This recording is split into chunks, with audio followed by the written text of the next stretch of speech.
right, moving away from that story, let's go on to our next paper, and that will be the Daily Independent newspaper for today, the third day in the month of November 2023. And I forgot to mention, we're just a few days away from Christmas. And of course, the usual end of the year pressure is beginning to mount up, and people are beginning to run from here to there. And of course, we know that this festive period, of course, attracts a lot of inflation in the market. And so we might just be seeing some price hikes in the price of rice, food items generally, and things that we use for the yearly tide. So brace up yourself, Nigerians, if you're out there. All right, let's see what the headlines look like on the Daily Independent newspaper. Let's start from the top here. It says, brain drain assumes crisis dimension as 7,000 health workers move abroad. All right, that's a story for another day. And people keep moving, they're not stopping. We also see here, Uzodinma accuses Ajero of politicizing labor activities in Imo. All right, go to page 29 of the Daily Independent newspaper. That's where you find details of that story. The main headline here reads, Kudos trail reps scrapping of controversial 5 billion naira presidential yacht. It's intensive to propose purchase of Yatcht at this time. PDP procurement misplaced priority. NNPP request inconsiderate, inhuman. Akingbolu action commendable as long as there is sincerity of purpose. Activists, we are buying operational naval boat, not Yatcht, says presidency. Right, page 30 is where you will get details of that entire story. We also see here, Bayelsa Guba, APC alleges plots by PDP to unleash violence in Basambiri. Nembe allegation ridiculous, diversionary. Governor Diri's aide, media aide, speaking in response to that allegation. And you find that story on page 29 of the Daily Independent. We also see here, INEC justifies 18 billion naira supplementary budget. And page 28 is where you get the details. Also, Senate okays 2.1 trillion naira supplementary budget. 28 of the Daily Independent newspaper is where that detail is in full. We have sufficient stock of currency notes, CBN. And I'm sure they're saying this as a result of the scarcity of, the Naira notes in some parts of the country. And that has made the rounds recently. And they are coming to say, we have sufficient stock of currency notes. And that's where you find on page 28. Okay, and at the bottom here, we see PDP raises the alarm over imposition of APC leaders as REC members. Wow, what an allegation coming out of the PDP. And I'd like to start, I don't know which of the story you'd like to deal with. There's the story of the reps talking about, opposing the controversial 5 billion naira presidential yacht. And then there's also the story of PDP raising alarm over imposition of APC leaders as REC. Which one would you like to deal with? Okay, let's start with the former. So you have the yacht issue, which 5 billion was allotted for it, and the news now. So the news now came out that the reps, mind you, the reps had scrapped it. They had to withdraw it, and they had to put in the money. Listen, they had to put in the money into the students' loan. Okay, making the students' loan up to 10 billion. It was formerly 5 billion. Making it up to 10 billion. Okay, where do I come from? So when I saw the news about the reps, the what I call the good guys coming out to say, no, the president cannot spend this money on yacht. It has to be moved to the students. We need to cater for our young generation. Let's, the money was 5 billion. We needed to improve it more so that it can capture many Nigerians out there. Then I asked the question, the cars that we are giving to them, are they on loan? Are they taking those cars by loan? The 160 million naira worth of SUVs. That each one of them we have to. So they are more like throwing out crumbs to the people to say. So let me make this thing. Let me make it as clear as ABC. So presidential yacht. So they came out. Onanuga came out to say, yes, it's termed presidential yacht. Does not mean that it is Bola Tinubu's office yacht. Interesting. Okay, that the term presidential meant that the yacht is sophisticated. Okay, that is more like an A-level yacht. Reason why it was tagged So for who? presidential yacht, for the Navy. For the Navy? Oh no, Yes. no. Okay, that sounds Yes. very crazy Yes. to me. Yes. So what part of the Navy work description requires them to use a Okay, yacht? they say for surveillance. Please, if you don't know what a yacht means, you need to Google it so you can understand that this is not a war kind of ship. It has no military feel. Yeah, but they are it is trying to tell very, you, very but they are- luxurious. Yes, yeah, but they are trying to tell you that the yacht is for surveillance.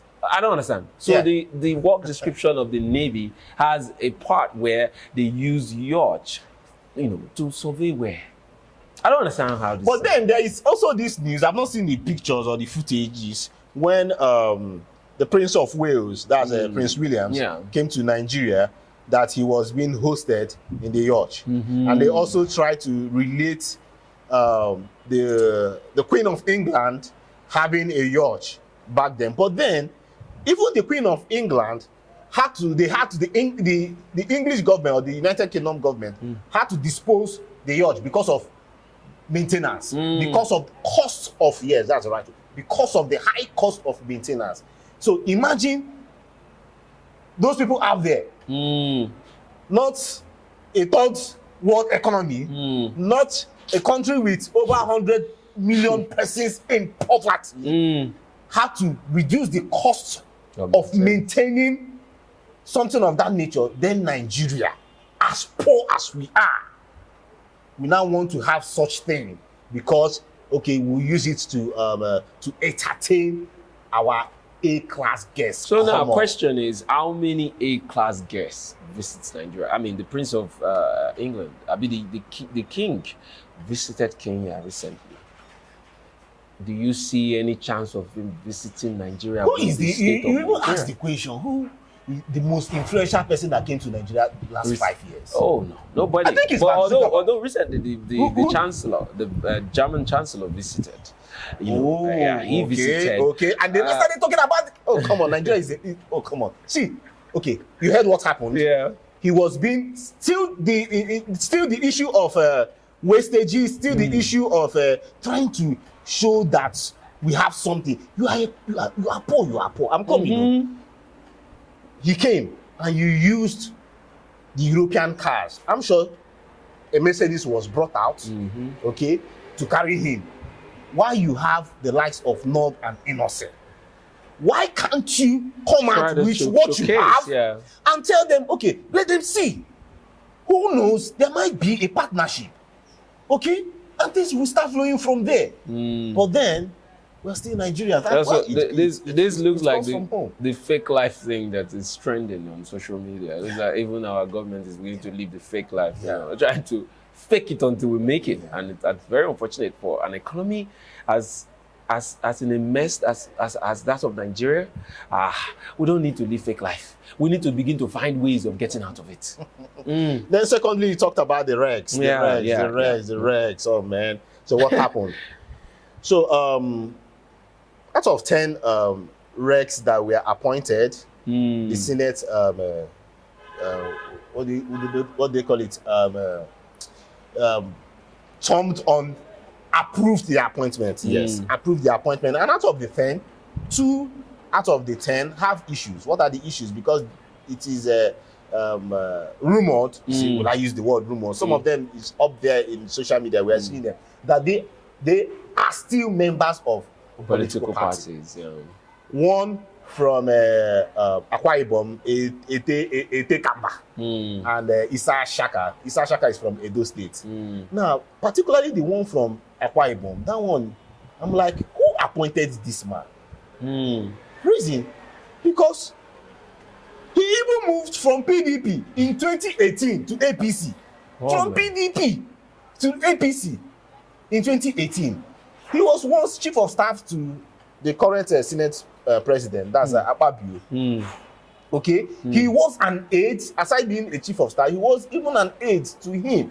He was seen severally wearing APC regalia and attire, also campaigning for the party. This same human being You are now bringing the same human being to be an umpire of an election. Very ridiculous. Come on. Ah. Come on. And then, of course, they've also fingered the newly appointed rec of Rivers State as one of those that are politically affiliated. So, of course, we don't know how true that is. But, of course, a lot of people are beginning to look at the man with a second eye. So, if you're one of those, please check him out and find out if And lastly, what I'll be expecting is for INEC, although it's taking time, INEC has been watered down. Why can't INEC also come out and throw in some words to what is happening? Yeah. They have just withdrawn and allow. Oh, well, they will say they're focusing on the elections coming up in Bayelsa, Kogi, and in Imo State. That's a lot of, these three states I just called now are quite a challenging, terrain for elections. Like in Bayelsa State, is water. They have to travel into the creeks to ensure that, people in the creeks are also participating in the elections. Plus the very high-tensed atmosphere in Bayelsa State. There's also been, concerns of violence because they say allegedly that the deputy governor, the APC deputy governorship candidate, McIver, was once a militant lord. In fact, some people in some quarters say he has not really submitted himself to the back then amnesty program. So he's still a militant lord. These are all allegations, but then again, these are the fears of most people in Bayelsa State that there might just be a lot of violence. So, of course, INEC might tell you that they're trying to, ensure that they run a successful elections in these three states. Imo State hasn't been very calm in the very last few months. A lot has been going on. Just yesterday or 2 days ago, the Labour NLC, that's the Nigerian Labour Congress president, was beaten up in Imo State. In fact, reports say that they're trying to fly him abroad for more medical attention because he's in a very bad condition at this time. So, you see, these are places that are really volatile at this time, even though I don't expect these areas to have all these issues on ground. But unfortunately, those matters are on ground, and then INEC will say they are dealing with those things, so they don't have time to release statements as regards these appointments. But then it doesn't take out the fact that these people have been called out, and the Senate should look into it before. I don't know how they appoint people these days. That's why they are there, though. But they're not really doing some of these things the way we expect. They just take a bow and go. Take a bow and go. I don't understand it. It's strange, but we hope that they give these things a second look, because it would be very unfair that a card-carrying member or a politically affiliated person is appointed as a rec in any state whatsoever. That will mean that already the elections are already flawed. And very unfortunate. All right, that is all we'll be taking on the Daily Independent newspaper. We're going to take a very quick break right now. Once we come back, we'll jump on to our last paper for the day. Don't go anywhere. We'll be right back.